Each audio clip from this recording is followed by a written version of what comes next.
नमस्कार साथियों, agree thinkers के लर्निंग प्लेटफॉर्म पर आप लोगों का एक और बार स्वागत है। दोस्तों, आज की वीडियो सारे 12th एग्रीकल्चर के स्टूडेंट्स के लिए मोस्ट इंपॉर्टेंट होने वाली है। आज हम लोग सॉल्व करेंगे यूपी बोर्ड 2018 का कृषि अर्थशास्त्र यानी एग्रीकल्चरल इकोनॉमिक्स का 12th का क्वेश्चन पेपर। इससे पहले हम आपको वर्ष 2016, 17, 20, 23 इनके पेपर दे चुके हैं और ये हो जाएगा 18 का 5 हो जाएगा, फिर एक 19 का पेपर हम सॉल्व कराएंगे। पूरे 6 वर्षों के पेपर आपको इस प्रकार से हमारे चैनल पर मिल जाएंगे और 3 वीडियो में हमने 282 एग्रीकल्चरल इकोनॉमिक्स के एमसीक्यू सॉल्व कराए हैं। तो इनको अगर आप देख लेते हैं तो आप डेफिनेटली मिनिमम 40 मार्क्स स्कोर करेंगे 50 में से, और उससे ज्यादा आप स्कोर करेंगे। ठीक है, तो देर न करते हुए शुरू करते हैं हम आज की इस वीडियो को। देखिए यहां पर 5 क्वेश्चन जो शुरुआत में एमसीक्यू होते हैं एक एक नंबर वाले, उनको देखते हैं। देखिए प्रश्न संख्या 1, पहला क्वेश्चन जो है एमसीक्यू का, क्या कहा जा रहा है इसमें, यहां पर देखिए, निम्न में से कौन सी देश की पूंजी में सम्मिलित नहीं है? राष्ट्रीय रेल है, सड़कें हैं, इमारतें भी हैं, लेकिन अंतरराष्ट्रीय मुद्रा कोष की पूंजी ये राष्ट्रीय यानी देश की पूंजी में सम्मिलित नहीं होती। तो इसमें चौथा सही हो जाएगा। दूसरा क्वेश्चन यहां पर है, दिया गया है, निम्न में से कौन सा उत्पादन का सर्वाधिक निष्क्रिय उपादान है? तो इसमें हो जाएगा भूमि, पहला ऑप्शन सही। यही निष्क्रिय उपादान है, में सीमित उपादान है और गतिहीन उपादान है। ठीक है, अब देखिए तीसरा क्वेश्चन यहां पर क्या है, आभास लगान की धारणा किसने दी थी? तो देखिए आभास लगान जो था इनकी धारणा अल्फ्रेड मार्शल ने दी थी, तो पहला ऑप्शन सही हो जाएगा। चौथा क्वेश्चन है, उपभोग में वृद्धि के साथ कुल उपयोगिता में क्या प्रभाव पड़ेगा? तो कुल उपयोगिता जो है आप उपभोग करें तो उसमें जो उपयोगिता कुल उपयोगिता है वो घटेगी। तो चौथे का ऑप्शन आपका बी वाला सही हो जाएगा। पांचवा है, राष्ट्रीय पूंजी में शामिल नहीं है, शेयर शामिल है, कच्चा माल भी शामिल है, मशीनें भी शामिल। राइट ऑप्शन इमारतें। देखिए कृषि अर्थशास्त्र क्या है, तो एग्रीकल्चरल इकोनॉमिक्स, इसको आपको डिफाइन करना है मेनली। अगर आप पहले आप ये देखें कि अर्थशास्त्र क्या है, तो आप देखेंगे कि अर्थशास्त्र सामाजिक विज्ञान की वह शाखा है, and economics is the branch of social science which deals with the economic activities of human. यानी अर्थशास्त्र सामाजिक विज्ञान की वह शाखा है जो मनुष्य की आर्थिक क्रियाओं का अध्ययन करती है। तो ऐसे हम परिभाषा यहां पर देख सकते हैं एग्रीकल्चरल इकोनॉमिक्स कृषि अर्थशास्त्र की। इसको आप ऐसे कहेंगे, मनुष्य की उन समस्त आर्थिक क्रियाओं का अध्ययन जो साधारणतया कृषि व्यवसाय से संबंधित होती हैं, उसे हम कृषि अर्थशास्त्र कहते हैं। ठीक है, फिर अगला क्वेश्चन देखिए, मांग। मांग क्या है? यानी जो डिमांड यानी मांग होता है उसके बारे में यहाँ पर पूछा जा रहा है। तो एक लाइन में आप आंसर देंगे निश्चित उत्तरीय में। देखिए आप कैसे इसको डिफाइन करें। देखिए मांग से देखा जाए तो किसी भी वस्तु की वह मात्रा जिन्हें उपभोक्ता किसी बाजार में तथा किसी दिए गए समय में विभिन्न कीमतों पर क्रय करेंगे, उसी को कहते हैं मांग। अब देखिए विस्तृत खेती की परिभाषा लिखिए।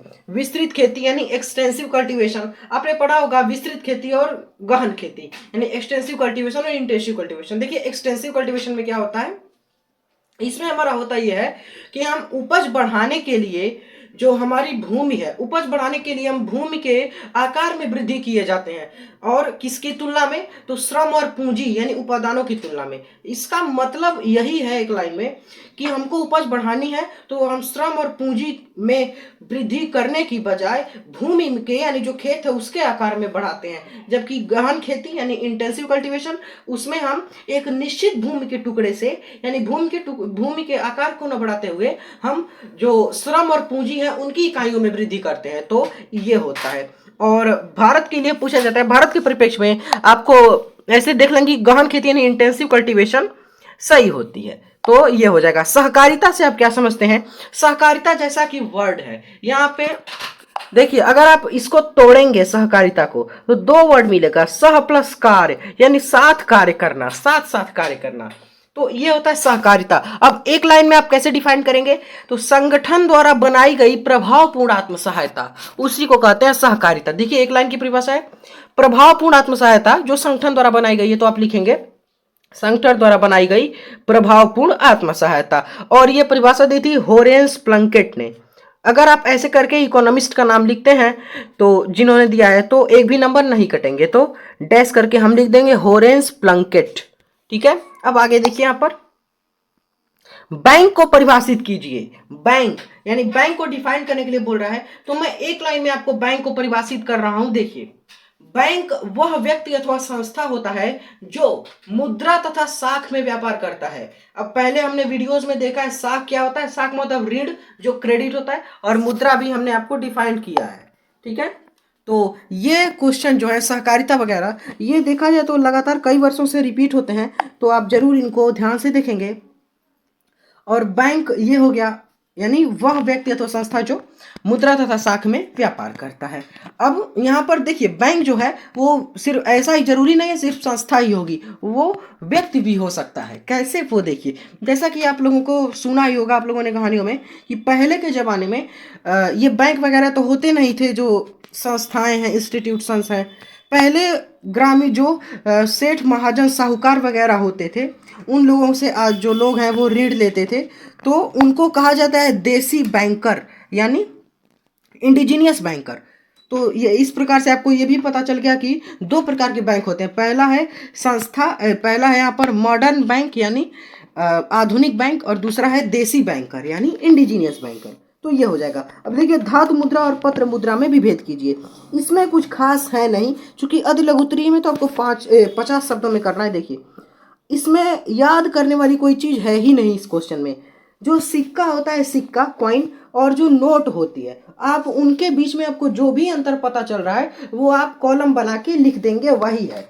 अब देखिए, कुछ जैसे हम देखते हैं, अब यहाँ पे कैसे आप लिखेंगे, ऐसे आप एक लाइन खींचेंगे और यहाँ पर आप लिखेंगे धातु मुद्रा, यानी इसको मेटेलिक मनी कहते हैं, यहाँ पर पत्र मुद्रा यानी पेपर मनी। पहला क्या आप अंतर लिख सकते हैं एकदम आसानी से, धातु मुद्रा धातु की बनी होती है, पेपर मुद्रा पेपर की बनी होती है। धातु मुद्रा जो है वो धातु, जैसे को पता है जो सिक्के होते हैं सोना चांदी ऐसे बने होते हैं, और कॉपर वगैरह के, तो वो मेटल्स होते हैं। जबकि नोट क्या होती है, जो नोट होती है 10 20 30 50 की, 30 की नहीं होती ही नहीं है, तो नोटें जो हैं वो बनी होती हैं कागज की। ये अंतर हो गया। दूसरा अंतर क्या है, धातु का आंतरिक मूल्य होता है जबकि कागज का कोई आंतरिक मूल्य नहीं होता। इस लाइन का क्या मतलब है, जैसा कि जो सिक्का है धातु मुद्रा है, तो अगर उस पर यानी मुद्रा मतलब छपी नहीं भी हुई है, लिखा नहीं गया है, तब भी वो मेटल का है, तो कुछ तो आपको उसका मुद्र मतलब कुछ तो उसका आपको यानी मिलेगा ही मूल्य। ठीक है, तो उस, लेकिन जो कागज है,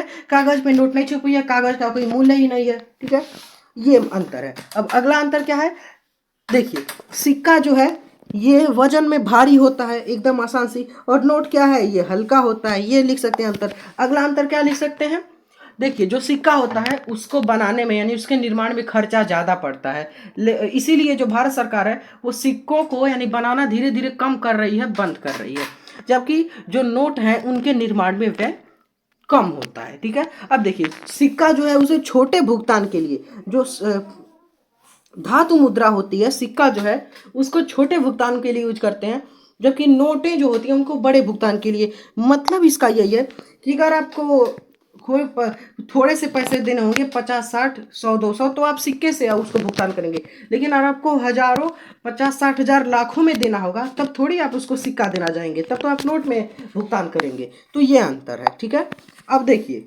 ये इतना ऐसा क्वेश्चन आपको रटने की जरूरत नहीं होती है, सिर्फ अपने मन से लिख देंगे, सही हो जाएगा।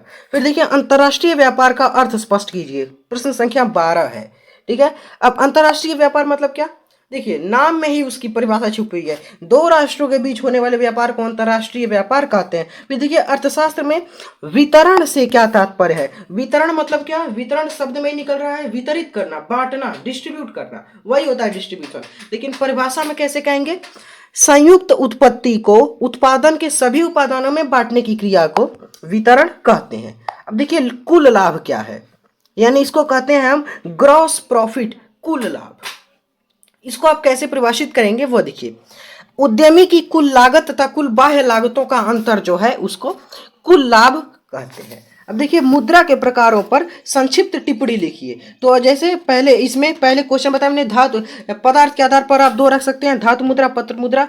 अब कुछ हम आपको बताते हैं यहाँ पर प्रकार वर्गीकरण मुद्रा का। देखिए, वैधानिक मान्यता के आधार पर दो प्रकार की मुद्राएं होती हैं। इस पर वैधानिक मान्यता के आधार पर कौन कौन सी, पहला है विधिग्राह्य मुद्रा, दूसरा है ऐच्छिक मुद्रा।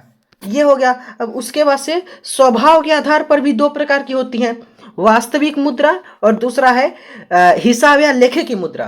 फिर यहाँ पर पदार्थ के आधार पर तीन प्रकार के होते हैं पदार्थ के आधार पर। पहला है वस्तु मुद्रा, जो वस्तु होती हैं वो भी मुद्रा में आती हैं, और दूसरा है धातु मुद्रा, तीसरा है पत्र मुद्रा। अब अगला यहाँ पर देखिए क्या क्वेश्चन है। क्वेश्चन संख्या यहाँ पर 14, उपभोग को परिभाषित कीजिए।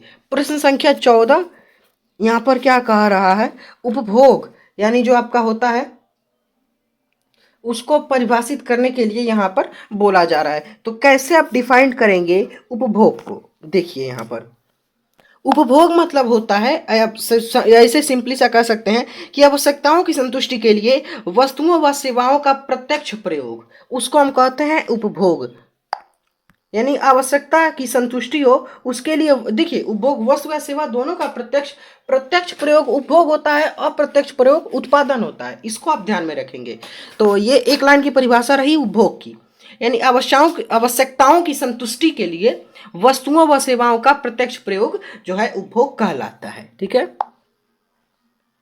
अब ये हो गया। अब अगला क्वेश्चन यहाँ पर देखिए क्या दिया गया है।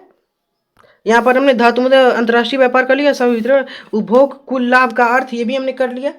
अब यहाँ पर हमने क्या क्या और देख लिया है, मुद्रा के प्रकार भी हमने देख लिया है। अब पूर्ति के नियम, पूर्ति यानी जो सप्लाई होता है उसका नियम क्या कहता है, उसके बारे में यहाँ पर हमें देखना है। देखिए पूर्ति के नियम के बारे में कैसे आप देखेंगे, कैसे आप परिभाषित करेंगे पूर्ति के नियम को। देखिए क्या है, यदि अन्य बातें समान रहें, ध्यान दीजिए अन्य बातें अगर समान है तो, यदि अन्य बातें समान रहें तो किसी वस्तु की कीमत बढ़ने पर उसकी पूर्ति बढ़ती है तथा कीमत घटने पर उसकी पूर्ति जो है वो घट जाती है। इसका मतलब यही है कि कोई वस्तु है उसका कीमत जो है वो यानी महंगा हो गया, उसका कीमत बढ़ गया तो उसकी पूर्ति भी बढ़ेगी, जबकि अगर कीमत घटेगा तो पूर्ति भी घटेगी। यही नियम कहता है मांग का। अगला फिर देखिए क्या यहाँ पर है, यहाँ पर कुल लाभ और शुद्ध लाभ में अंतर लिखिए। देखिए कुल लाभ तो हमने बताया ही आपको, शुद्ध लाभ मतलब क्या, शुद्ध लाभ मतलब जो कुल लाभ है उसमें से आपने जो लागत लगाया है, आपने जो लगाया है लागत उसको घटा देंगे, शुद्ध लाभ मिल जाएगा।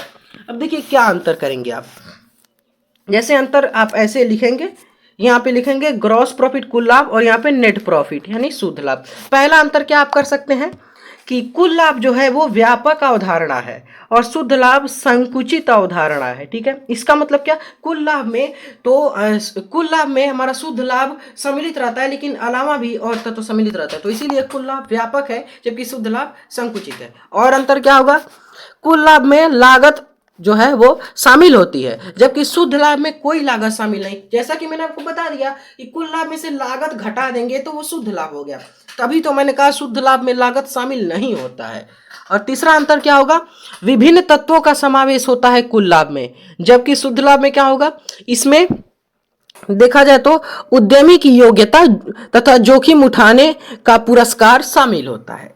अब अगला अंतर क्या करेंगे आप, यहाँ पर कुल लाभ जो है वो कम होता है, शुद्ध लाभ अधिक होता है। जैसा कि शुद्ध लाभ में कुल लाभ के अलावा भी चीजें होती हैं, जैसे लागत वगैरह सब होती है, लेकिन शुद्ध लाभ उससे कम होगा क्योंकि उसमें लागत वगैरह हम घटा देंगे।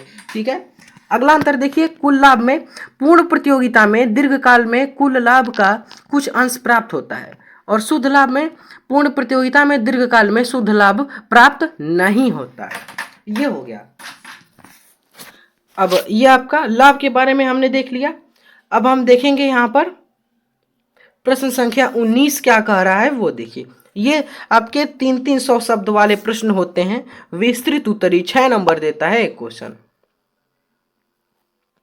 तो ये यहाँ पर होता है, देखिए यहाँ पर लिखा भी हुआ है 6 नंबर। पहला क्वेश्चन क्या कह रहा है यहाँ पर 19वां क्वेश्चन, भूमि विकास बैंक के कार्य विस्तार से लिखिए अथवा केंद्रीय सहकारी बैंक पर टिप्पणी लिखिए। भूमि विकास बैंक जो लैंड डेवलपमेंट बैंक होते हैं उनके क्या कार्य होते हैं उनके लिखना है, और केंद्रीय सहकारी बैंक यानी आपका जो यहाँ पर केंद्रीय सहकारी बैंक होता है जिसको हम कहते हैं सेंट्रल कोऑपरेटिव बैंक, उसको हम लिख सकते हैं, उस पर टिप्पणी। ठीक है, तो इसको हम बताते हैं कैसे आप लिखेंगे। प्रश्न संख्या 19 में इसमें आप सिंपली सा देखिए, भूमि विकास बैंक यानी लैंड डेवलपमेंट बैंक में आप क्या कर सकते हैं, देखिए उसका नाम ही है भूमि विकास बैंक। तो ये जो किसान होते हैं उनको ऋण प्रदान करता है, जो हमारा भूमि विकास बैंक होता है किसानों को ऋण प्रदान करता है। इसको आप ध्यान में रखेंगे। और कैसे आप परिभाषित करेंगे वो देखिए, जैसा कि आपको परिभाषित करना है भूमि विकास बैंक को, परिभाषा नहीं ला यानी क्या कार्य, कार्य विस्तार। तो भूमि विकास बैंक इन बैंकों का कार्य क्षेत्र एक तहसील या एक जिला तक होता है और किसानों को दीर्घकाल के लिए ऋण प्रदान करते हैं। अब कोऑपरेटिव बैंक जो आपके सहकारी बैंक होते हैं, केंद्रीय सहकारी बैंक, उनके बारे में हम देख लें अगर, तो इसमें आपका क्या होगा, जो सहकारी बैंक होते हैं आपको पता ही है, सहकारी समिति भी कहा जाता है, ये किसानों को अल्पकालीन ऋण जो है यानी अल्पकालीन ऋण प्रदान करते हैं। ठीक है, तो इसी को आप ज़्यादा में लिखेंगे, कम से कम 2-2.5 पेज में लिखेंगे, 6 नंबर का है। तो अब देखिए प्रश्न संख्या 20 क्या कर रहा है, बाजार को परिभाषित कीजिए, बाजार के विभिन्न प्रकार का संक्षेप में वर्णन कीजिए। तो इसमें मेनली बाजार के बारे में पूछा जा रहा है प्रश्न संख्या 20 में। तो इसके में अब हम देख लेते हैं कि कैसे आप जो है बाजार को यहाँ पर परिभाषित करेंगे। ठीक है, यहाँ पर हम देख लेते हैं बाजार की। देखिए अब बाजार की परिभाषा जो, अब देखिए इससे पहले की भी वीडियोस में ये मोस्ट इंपॉर्टेंट क्वेश्चन है जो बार बार रिपीट हो रहा है। अगर आप प्रीवियस ईयर के क्वेश्चन पेपर देखें, बाजार को आप कैसे परिभाषित कर सकते हैं वो देखिए। देखिए बाजार वह व्यक्ति यानी व्यक्ति नहीं, बाजार कोई ऐसा क्षेत्र होता है जहां पर किसी वस्तु की कीमत का निर्धारण करने वाली जो शक्तियां हैं वो कार्यशील होती हैं, ऐसे आप लिखेंगे। ठीक है, और यहाँ पर हम यही सबसे अच्छी परिभाषा है। अगर हम बाजार जो है उसके कुछ प्रकार देखें तो कैसे कर सकते हैं हम, देखिए जैसे क्षेत्र के आधार पर 4 प्रकार की बाजारें होती हैं, स्थानीय बाजार, प्रांतीय बाजार, राष्ट्रीय बाजार और अंतर्राष्ट्रीय बाजार। अब समय के आधार पर 4 प्रकार की होती हैं, अति अल्पकालीन या दैनिक बाजार, अल्पकालीन बाजार, दीर्घकालीन बाजार, अति दीर्घकालीन बाजार। बिक्री के आधार पर 2 प्रकार की होती हैं, सामान्य या मिश्रित बाजार, विशिष्ट बाजार, 4 प्रकार की, नमूने द्वारा बिक्री और ग्रेड द्वारा बिक्री। तो ये बिक्री के आधार पर 4 प्रकार की। फिर यहाँ पर देखिए बिक्री की मात्रा के आधार पर कितने प्रकार की होती हैं, तो फुटकर बाजार, थोक बाजार। वैधानिकता के आधार पर वैध बाजार, अवैध या चोर बाजार, काला बाजार या खुला बाजार इसे वो कहते हैं। प्रतियोगिता के आधार पर पूर्ण प्रतियोगी बाजार, अपूर्ण प्रतियोगी बाजार और एकाधिकार बाजार। एकाधिकार बाजार मतलब मोनोपोली, जहां पर सिर्फ एक का अधिकार होता है। पदार्थ के आधार पर वस्तु बाजार, श्रम बाजार, मुद्रा व पूंजी बाजार, स्टॉक एक्सचेंज या शेयर मार्केट बाजार। तो ये इसके प्रकार होते हैं। या इसके स्थान पर आप उत्पत्ति ह्रास नियम, जिसको हम उत्पत्ति ह्रास नियम कहते हैं, यानी इसको बोला जाता है लॉ ऑफ डिमिनिशिंग रिटर्न या घटती लागत का नियम भी इसी को बोलते हैं। इसमें हमने आपको बता दिया ये क्या है। देखिए आपने उपज बढ़ाने के लिए श्रम व पूंजी जो उत्पादन के उपादान है उनमें उनकी इकाइयों में वृद्धि किया, लेकिन आपको जो उपज मिला वो घटते हुए लागत में मिला। घटते हुए अनुपात का मतलब क्या है कि जितना आपने इकाई लगाया है श्रम व पूंजी का उससे घट यानी कम इकाई में मिला, उसी को बोलेंगे। अब इसको आप डिफाइन कैसे करेंगे तो वो भी हम देख लेते हैं। देखिए प्रश्न संख्या 20 में अथवा करके ये दिया है, तो हम देख लेते हैं कि आप कैसे डिफाइन करेंगे यहाँ पर उत्पत्ति ह्रास नियम को। ठीक है, देखिए यहाँ पर कैसे होगा। प्रतिफल ह्रास नियम या उत्पत्ति ह्रास नियम इसी को कहते हैं। इसको आप ऐसे डिफाइन कर सकते हैं, जब किसी वस्तु का उत्पादन बढ़ाने के लिए उपादानों की मात्रा में वृद्धि करने पर कुल उत्पादन में घटते हुए अनुपात में वृद्धि होता है तो इस प्रवृत्ति को प्रतिफल ह्रास नियम कहते हैं। ठीक है, अब उदाहरण में आप अपने हिसाब से लिख सकते हैं बनाकर भी। अब देखिए लास्ट क्वेश्चन यहाँ पर क्या कह रहा है आपका, निम्नलिखित में से किसी 2 पर संक्षिप्त टिप्पणी लिखिए। सामाजिक गतिशीलता, ग्रामीण बेरोजगारी, सामाजिक परिवर्तन और ग्रामीण शिक्षा। ये ऐसे टॉपिक है जिनको अगर आप ना भी पढ़ें तब भी आप जितना चाहें 1-2 पेज लिख सकते हैं। तो इसको हम बताते हैं कि आप कैसे इसको लिखेंगे। अगर नहीं भी आप पढ़े हैं तो आप इसको कैसे आसानी से लिख सकते हैं वो हम यहाँ पर बताते हैं। देखिए यहाँ पर अगर ये 6 नंबर का क्वेश्चन है तो कम से कम आपको जो है ये 2 से 2.5 पेज में लिखना होता है।